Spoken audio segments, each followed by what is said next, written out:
Oil Expo begins today. Man caught robbing a toddler. Antique truck breaks down on the Demerara Bridge. And short-sightedness and oil money, a terrible combination.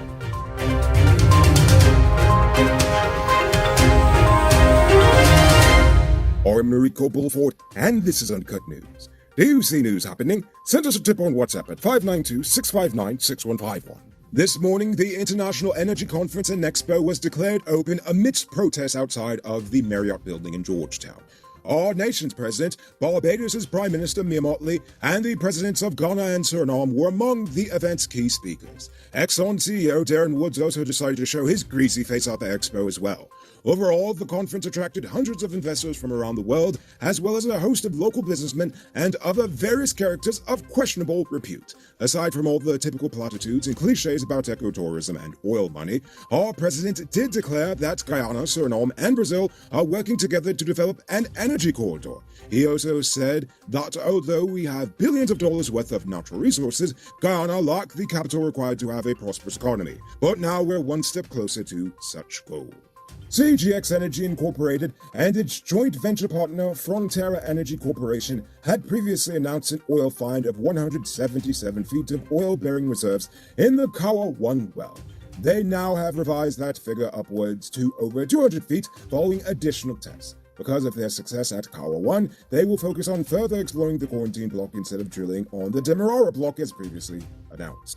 A second well called the Way-1 will be spotted in the northwestern part of the quarantine block in the coming months. CGX and Frontera Energy had previously revealed that they are potentially sitting on 4.9 million barrels of oil in the Demerara quarantine blocks. Warren Edgell says the U.S. $190 million contract to build the Linden to Mabura Hill Road could be signed before month's end.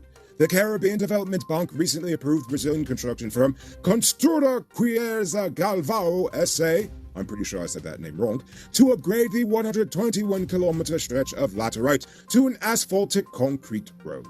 All this development talk is great, but now I have to be the party pooper. USAID says the government needs to fundamentally rethink its national development plan if it truly wants the fair and equitable One Guyana they claim to seek. A governance and democracy report from the USAID says that Guyana's two major political parties need to engage in power sharing in order to manage the nation's newfound oil wealth efficiently. The assessment cited the need for the two major parties to abandon the current winner-takes-all political system. They frowned on the National Assembly because instead of being a possible mechanism for initiating reform discussions and formalizing power sharing, it has been combative at best. That's putting it lightly. Now it's time to tell you about Best Buy's car of the day. Currently on sale is this 2014 Audi Q3. It comes with Bluetooth, Mark Grimm's new tires, TV, CD, stereo, fog lamps, electronic parking brake, back camera, and much, much more. Buy cash for $5.6 million, or pay down as low as $1,120,000 down with around $108,000 monthly for 5 years, and it's yours. Call or WhatsApp 662-0844 for more info. Or visit the showrooms at Lot 171 Peterborough Street, Queenstown, or Lot 2 Lamar Street in South America Century for the sweet tea. The Ministry of Labour says that it is currently looking into complaints from employees of the Chinese-owned mining firm Guyana Manganese Inc. out in Matthews Ridge, Region 1. This follows the complaints received by Guyana on working conditions at the company. The union said that foreign workers are afforded several amenities such as satellite television, washing machines, free room cleaning, free internet, and recreational facilities, while similar facilities are not extended to Guyanese, and when they are, the workers are required to pay for it. This includes paying for expensive data plans to contact their families, because they won't let the local workers use the company Wi-Fi. As expected, GMI has nothing to say in response. On Sunday, one man was reportedly caught red-handed robbing a toddler in Kitty, Georgetown. According to Kaita News, the child was sent to the gate of his home to deliver a cell phone and some money to his mother, while an adult watched from the doorway. Unfortunately, the thief was standing right there by the gate, waiting for the 3-year-old, who willingly handed over the items to him. The thief then hurriedly walked away. But the adult neighbors, who were clearly watching this man steal from a child, chased him down, tied him up, and fortunately for him, handed him over to the police. He is currently awaiting charges. Robbing a toddler? Honestly, he should be lucky they even handed him over to the police alive. Yesterday afternoon, traffic came to a standstill for hours after an old sloppy jalopy broke down on the Demerara Harbour Bridge. The ancient and dangerous-looking lorry stalled out at span 33 of the bridge, which is basically the direct middle of the bridge, I want to say. By 8:30 p.m., the traffic was said to be flowing freely again. But if I were the police, I'd charge the owner of that truck for illegally dumping that scrap heap on a public motorway. Take a look at this beauty being constructed in a gated community called Richmondville in Guyana. It features 4 bedrooms, 1 pool with 7,000 square feet of living space, along with modern amenities. Contact Sheriff Construction on 592-618-5702. On Monday, CARICOM released an official statement on the ongoing developments along the Ukrainian border and called on all parties involved to act responsibly and with self-restraint and responsibility to avoid destabilization in that region. They also called on all parties to pursue a diplomatic solution that respects national sovereignty and non-intervention in foreign affairs. The statement is actually a rare and significant move, as CARICOM has an official policy of staying quiet about most multinational foreign conflicts. So this might be a change in policy. Who knows? We'll see. It's now time for today's Runner Report. Today, the nation recorded 95 new cases. There are now 1,199 persons dead, 7 in the ICU, 1,289 in home isolation. And the total number of confirmed cases around the nation now stands at 62,360. So please, people, wash your hands frequently. Avoid touching your nose and mouth and mask up before you leave the house. When you do leave home, try to avoid enclosed spaces and large crowds. And remember to give 6 feet of space between you and other. Now for our stupid news of the day. You know what I think is stupid? Short-sightedness.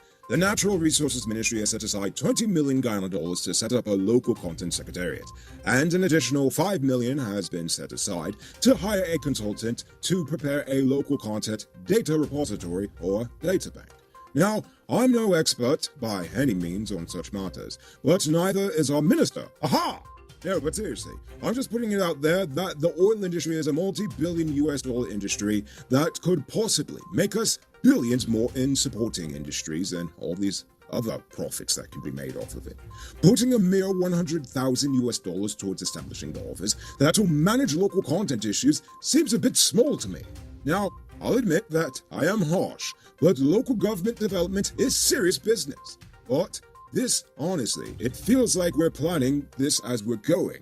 But planning as we go makes absolutely no sense for the oil and gas industry, as we have numerous examples of successful local content policies around the world to learn from. I will recognize the fact that by establishing such a secretariat, this government is making a step in the right direction, yes. But if the government truly wishes to use the oil wealth to spark transformative national development, a local content office and a business office funded by Exxon is not enough. I would suggest that we create a National Development Secretariat. This should be a government, private sector, and civil society-headed department of government solely dedicated to creating a poverty to prosperity pipeline. Hey, a PPP. I know they'd like that. Aha! But seriously, a massive information and education campaign needs to go across the country to assess the population and its skills and abilities, and give reasonable advice and assistance to citizens of all ages to help them to be as economically independent as possible. Now, not everyone is going to get a job in the oil industry. Even less are going to become big-time entrepreneurs from the oil money. But there's more than enough land in this nation to give a plot to each citizen, just enough to feed themselves. Planning such an effort honestly shouldn't be that difficult.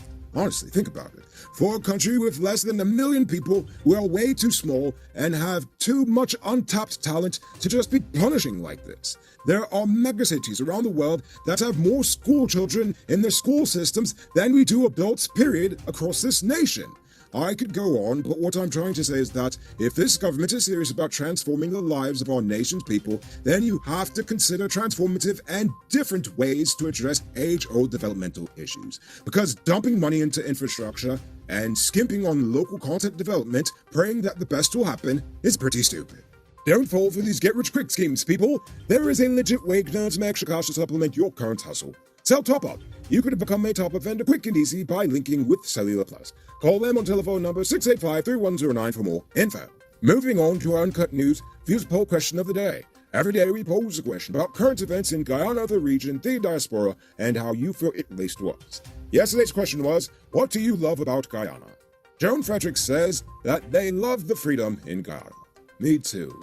Eliza Simon says our diverse cultures, our music, our natural resources, the foods, festivals, landmarks, our gardens, resorts, and eco-tourist sites, and of course the people. What's not to love? Indeed, I agree, indeed. Jonathan Fagundes says, I love Guyanese food, especially the street cook-up and routine curry with some nice passion fruit juice or cane juice. Jerry Punks feels similar. Jerry Punk says, I love the freedom, the fresh fruits and vegetables, the Chinese food, and ooh, the gal foot fine, but lad, the behind of she is we own. Indeed, Jerry, indeed. Joshua Chagmahad says, I love the corruption. Yes, you and all our political leaders. Ha-ha! And finally, Barefoot Wanderer wrote an ode to beautiful Guyana. So, take a moment, pause this video and read it if you got a chance. Honestly, you all had some great responses and I wish I could have read them all, but as you can see, we are out of time for tonight. So, for tonight's question, I want to know, how can the government ensure that regular Guyanese can have a bigger part in the oil wealth coming to the nation? In all its forms, not just the money directly from Exxon. You already heard my idea. I want to hear yours. Think about that question and tell us in the comments below. If your response is good enough, we just might feature it in the next episode. Anyway, that's all the time we have for tonight, and check us out tomorrow for another. Until then, I'm Rico Beaufort saying good night, folks. Hey, Uncut News viewers, thanks for watching.